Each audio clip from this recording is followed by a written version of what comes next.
Hello, everyone, and Merry Christmas. This is Cindy. Thanks for stopping by Monarch Mom DIY. I know I'm posting this a few days after Christmas, but I just wanted to share a few last projects I did to prepare for Christmas and moving into the winter season. So here we go.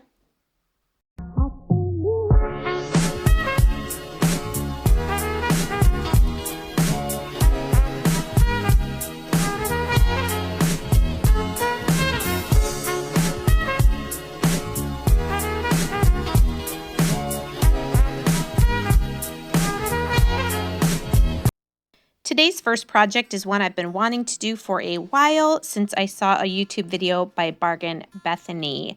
This is a hot chocolate or hot cocoa station. So I did get 12 of these crates at Dollar Tree. I wasn't sure how many I was going to use, but I did end up using only 9 of them. I'm going to make my hot chocolate station have 6 slots. So the first thing I'm doing, which takes the most time, is I am painting all 9 of my crates with my Waverly chalk paint in the color crimson. Now there are a few areas you don't have to paint. These first 3 are going to be the bottom layer in the back, and you'll see what I mean in just a minute.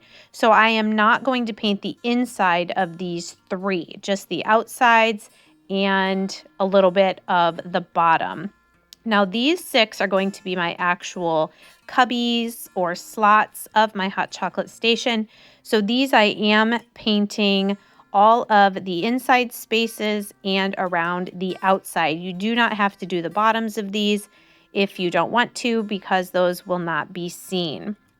All right, so these are those first 3 that we painted. These are going to be the bottom of my back row. So I'm going to use my Gorilla Wood Glue and get these lined up as evenly as possible and use some of my little craft clamps from Dollar Tree so that these are nice and tight and well glued together.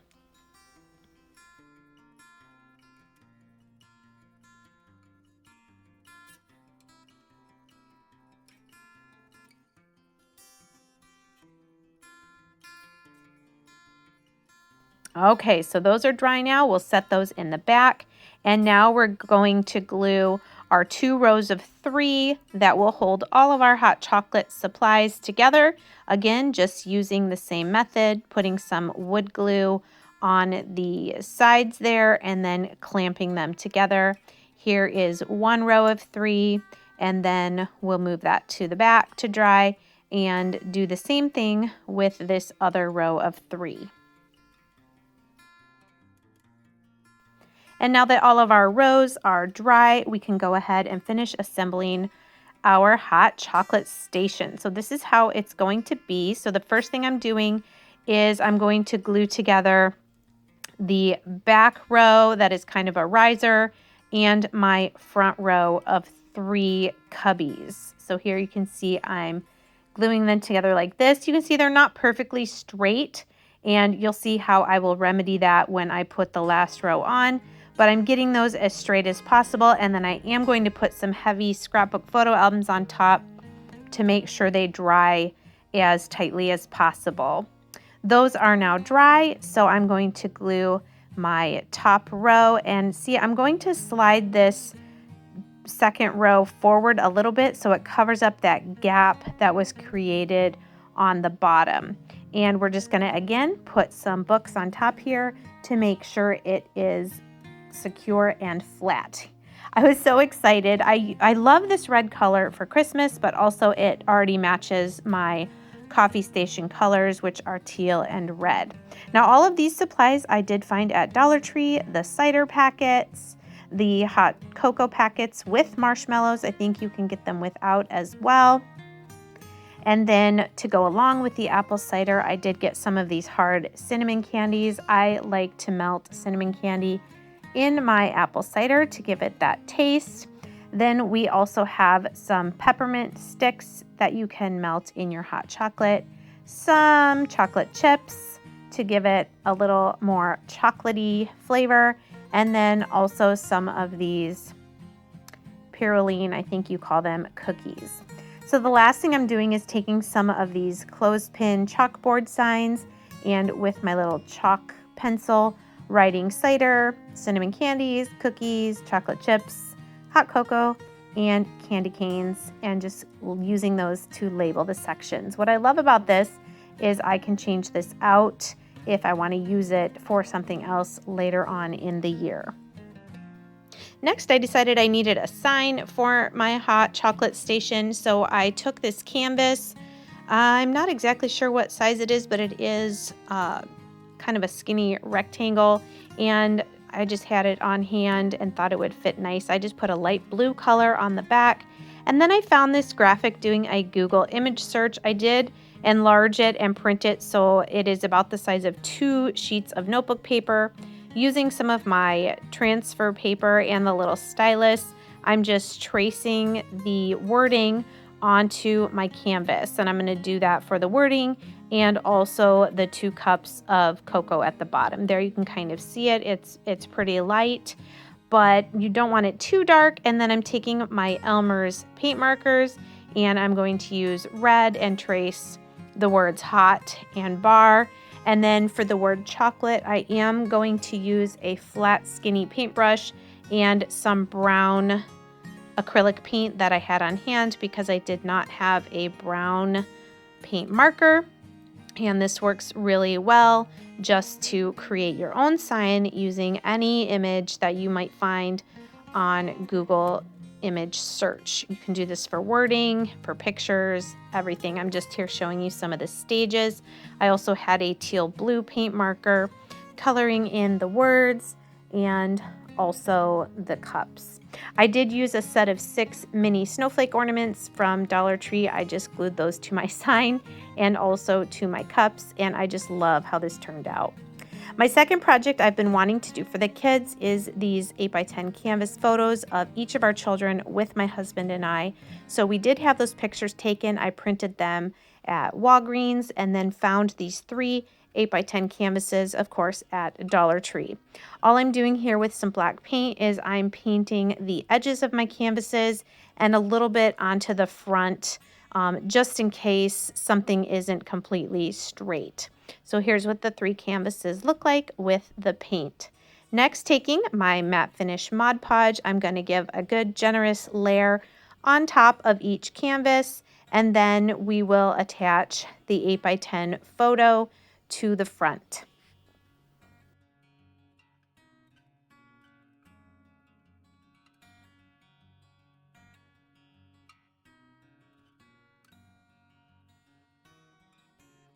So here you'll just want to center your photo as best as you can. I did notice this one canvas was not perfectly straight, but that's okay. Flip it over and just rubbing on the back of the canvas there, you can make sure that your photo is attached. I let that dry and do the other 2. And then once it is completely dry, I did do 2 nice layers of Mod Podge over the front of the photo and also on the sides of the canvas. This gives it that professional photo canvas look and that matte finish on the front. You do want to make sure your strokes are pretty straight and even on the front of the photo. So do that to the other ones as well. And here's how they turned out. I just think they look so nice for about $3 to $4 each, depending on how much your photos cost to print. I'm excited to give these to the kids this year. My next project that I've been wanting to finish is a project kit from a maker studio. These are those stencils that I love to use in projects. These kits come in a nice box wrapped all ready to go. You could gift this to someone because it literally includes everything they need to complete a project. Here are the full color instructions, a list of everything you get in the kit, other very common supplies that you will need to finish the project, and a picture of everything that comes in. So with this particular kit, you get a sample size of the gel stain. I think it's called English Walnut. This is the Restore paint in a gray color that we'll use for the background. very large 12 by 18 stencil that actually has two different stencils. You just cut those apart to use for the two projects. And here is a chalk art spreader and a sample size of the black chalk art paint called Preach Into the Choir. And then your board, which is gorgeous. It's 15 by 20. It's very well made, nice quality wood. So I believe this kit was $39.99. So that is a really awesome thing you can give as a gift. The instructions are very clear to follow. The painter's tape was one item that you needed on hand that they did not include. And so the first step is just to go tape around the inside of the frame. And then you're going to take the gray Restore paint, which they sell in larger quantities or amounts that you can even use to chalk paint furniture. So I did give this 2 good coats just to make sure it was a nice, even color, and then let that dry completely before removing the painter's tape and moving on to the next step.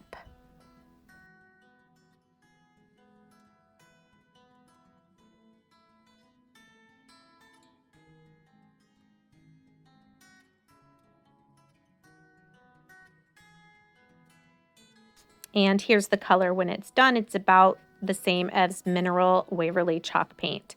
So the next step then is to take your painter's tape again, and this time you're going to tape off the inside of the board so that we can then stain the frame.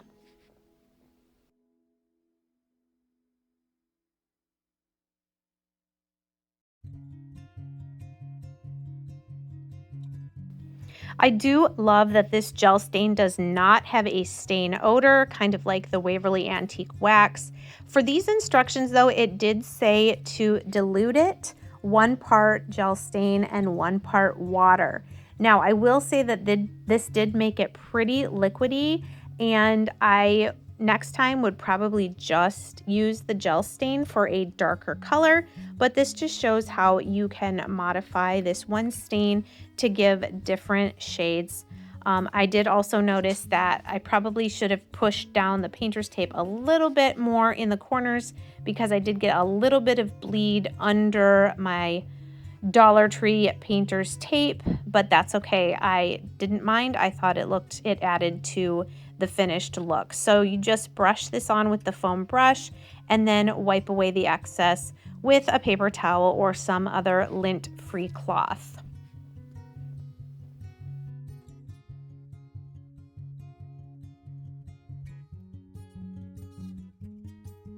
And here's the frame all stained. Once it was completely dry, I removed the painter's tape.